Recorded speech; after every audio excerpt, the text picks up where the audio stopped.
Hello दोस्तों, कैसे हो आप सभी। उम्मीद करता हूं कि आप सभी बहुत ही अच्छे होंगे। तो आज का वीडियो आप सभी के लिए बहुत ही ज़्यादा इम्पोर्टेंट होने वाला है, क्योंकि आज के इस नए वीडियो में हम क्लास 9th मैथ का जो हमारे पास चैप्टर नंबर 7 है उसका प्रश्नावली नंबर 7.1 का प्रश्न संख्या 6 को सॉल्व करेंगे।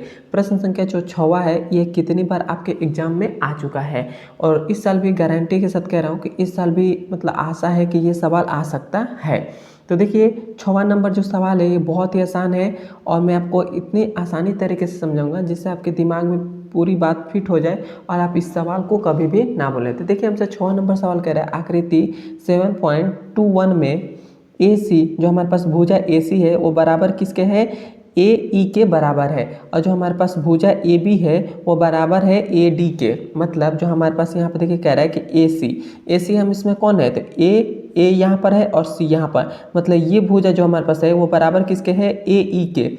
मतलब AE के मतलब ये भुजा इस भुजे के बराबर है। और हमसे कह रहा है कि और हमारे पास जो भुजा है AB A और B, मतलब ये भुजा जो हमारे पास है वो बराबर है किसके, AD के। तो A और D ये मतलब ये भुजा इस भुजे के बराबर है, ये भुजा इस भुजे के बराबर है। और हमसे कह रहा है कि और कोण जो है BAD वो बराबर किसके है, कोण EAC के। मतलब जो हमारे पास ये कोण है, कोण का आंसर कर रहा है BAD मतलब ये जो हमारे पास कोण है वो बराबर किसके है, कोण EAC के। मतलब इस कोण के क्या है, बराबर है। इतना हमें क्वेश्चन में कह रहा है। और हमें क्या करना है, और हमें दर्शाना का मतलब सिद्ध करना है कि जो हमारे पास BC भुजा जो है B और C मतलब ये पूरा भुजे जो हमारे पास है वो बराबर किसके है, DE के। मतलब DE के भुजा मतलब ये भुजा जो हमारे पास है वो बराबर है इस भुजे के। मतलब हमें ये सिद्ध करना है। तो हम कैसे सिद्ध करेंगे, तो सबसे पहले हमें इसमें एक बात हमको दे दिया है, यहाँ पर हमारे पास दिया है कि जो हमारे पास कोण जो हमारे पास है, यहाँ पर मैं सॉल्व कर रहा हूँ। जो हमारे पास कोण क्या है, BA और D बराबर है किसके, कोण EAC के बराबर है। इतना बात आपको मालूम है। और भी ये क्या है, ये हमको दिया है, यहाँ पर लिख दीजिएगा दिया है।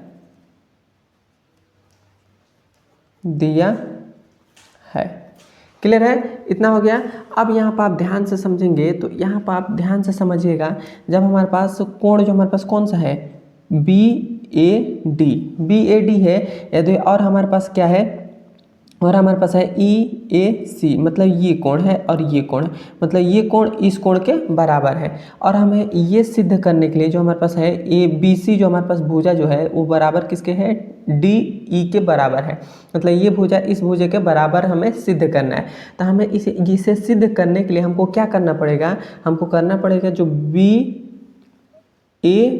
और C जो हमारे पास मतलब ये पूरा त्रिभुज AB और C ये त्रिभुज सर्वांगसम करना होगा त्रिभुज AD और E के। मतलब ये त्रिभुज जो हमारे पास ये त्रिभुज सर्वांगसम करना पड़ेगा त्रिभुज ADE के सर्वांगसम करना पड़ेगा। तो हम कैसे सिद्ध करेंगे, तो यहाँ पर आप ध्यान से समझेंगे। तो ये जो हमारे पास कोण बन रहा है, ये हमारे पास कोण, ये हमारे पास क्या है, मान लेते हैं कि कोण हमारे पास 1 है, ये हमारे पास कोण 1 है। तो यदि हम इसको क्या करने हैं, जो हमारे पास कोण जो हमारे पास है BAD जो है उसमें हम इसको जोड़ देंगे, तो हम यहाँ पर क्या हो जाएगा, कोण BA और D। इसमें हम प्लस कर दे रहे हैं, ये कोण था हमारे पास कोण 1 कहिए, या कोण यहाँ पर कोण 1 कह दीजिए, कोण 1 इसमें हमने जोड़ दिया। मतलब ये हमारे पास ये हमने पूरा कोण ले लिया, क्योंकि हमें इस त्रिभुज को इस त्रिभुज के समरूप करना है। तो ये हमने इसमें पूरा कोण ले लिया, और फिर से बराबर है तो बराबर कर लिया। अब हमारे पास फिर से अब हम इस त्रिभुज में लेंगे ADE में, मतलब ये वाले त्रिभुज में। तो ये वाले त्रिभुज में हमारे पास कोण देखेंगे तो हमारे पास ये तो कोण हमारे पास क्या है, EA और C है, और इसमें भी हम प्लस कर दे रहे हैं कोण 1, क्योंकि हमने इसको 1 माना है तो 1 हमने कर दिया। अब यहाँ पर आप ध्यान से समझेंगे तो हमारे पास ये कोण कौन सा बन रहा है, जब हमारे पास कोण ये और ये प्लस कर दिए तो हमारे पास कोण कौन सा बनेगा, BA और C बनेगा। तो इसको हम ऐसे लिख सकते हैं BA और C, इस प्रकार हम लिख सकते हैं। अब बराबर हम कर देंगे किसके, तो बराबर हम कर देंगे, फिर से इसको लेंगे तो हमारे पास क्या हो जाएगा, हमारे पास हो जाएगा डी ए ई हो जाएगा, तो कोण डी ए और ई हो जाएगा। यहाँ पर हमें थोड़ा सा मतलब मेरे को लग रहा है कि यहाँ पर आपको समझ में नहीं आया होगा। देखिए हमने कैसे किया है, हमें इस भुजा के मतलब जो हमारे पास बी सी जो भुजा है वो मतलब बराबर करना है, डी ई के भुजा के बराबर करना है। तो यह बराबर कब होगा, तो वह बराबर जब होगा जब हमारे पास ए बी और सी त्रिभुज जो हमारे पास है, ए बी सी जो त्रिभुज है ये सर्वांगसम करना पड़ेगा ए डी ई के ये त्रिभुज के सर्वांगसम करना पड़ा। इसी को सर्वांगसम करने के लिए ये जो हमारे पास छोटा सा जो है, ये जो हमारे पास छोटा सा कोण बन रहा है कोण, इसको हमें इसमें जोड़ना होगा, इसमें भी जोड़ना होगा और इस वाले में भी जोड़ना होगा, तब ये सर्वांगसम होगा। और जब सर्वांगसम हो जाएगा तब ये दोनों हमारे पास बराबर हो जाएंगे, उसीलिए हमने जोड़ दिया। यहाँ पर हमारे पास इतना हो गया। अब हम इसे मान लेते हैं समीकरण नंबर 1 मान लिया। समीकरण नंबर हमने 1 मान लिया। अब हम इसके आगे हम कैसे करेंगे, हम यहाँ पर इसको आगे हमें करने के लिए हम यहाँ पर लेंगे त्रिभुज।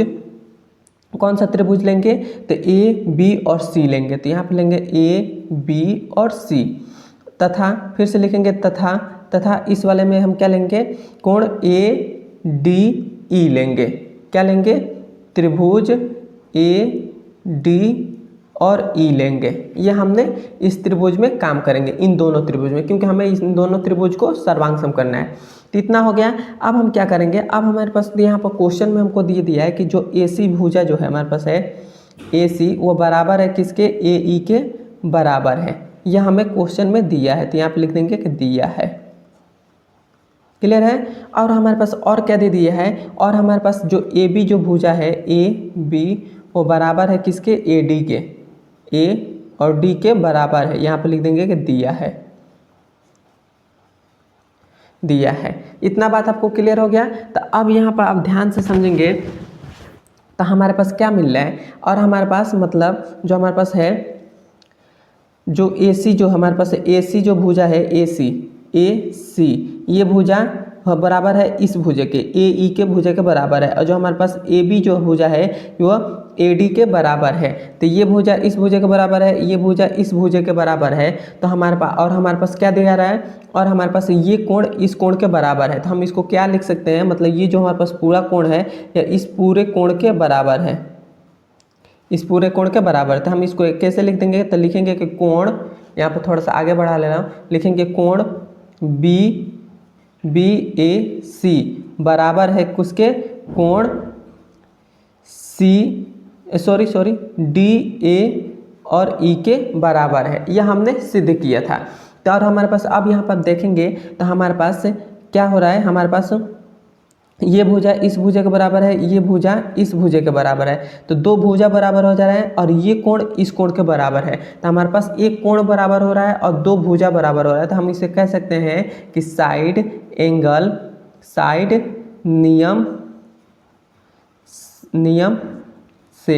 नियम से हम कह सकते हैं कि जो हमारे पास त्रिभुज ए बी सी जो है वो क्या है, सर्वांगसम है त्रिभुज ए डी ई के। अब हमारे पास ये त्रिभुज, ये पूरा त्रिभुज जो सर्वांगसम है इस त्रिभुज के सर्वांगसम है। तो जब ये सर्वांगसम हो गया तो हम कह सकते हैं कि जब सर्वांगसम है तो ये जो हमारे पास बी सी जो भुजा है वो डी ई के बराबर होगा। तो हम यहाँ पर लिख देंगे कि बी सी जो भुजा है वो बराबर किसके होगा, डी ई के बराबर हो जाएगा। और यही हमें क्वेश्चन में कहा था सिद्ध करने के लिए, और ये हमारा क्वेश्चन सिद्ध हो गया। मैं आशा करता हूँ कि आपको समझ में आया होगा। समझ में आया तो एक बार मुझे कमेंट में ज़रूर बताएं। थोड़ा सा ये सवाल जो है ये थोड़ा सा ध्यान से समझेंगे तभी आएगा, क्योंकि हमें इसमें ये जो कोण हमारे पास छूटा है इस कोण को हमें जोड़ना पड़ेगा तभी हमको आएगा। क्लियर है। यदि वीडियो आपको अच्छा लगा है तो कमेंट में ज़रूर बताइएगा, और मेरे चैनल पर नए तो मेरे चैनल को ज़रूर सब्सक्राइब करिएगा। आप फुल सपोर्ट करिए कि मेरा भी चैनल ग्रो हो जाए, और ये वीडियो अपने दोस्तों के पास ज़रूर शेयर करिएगा। मिलते हैं इसके अगले नंबर वीडियो में। धन्यवाद।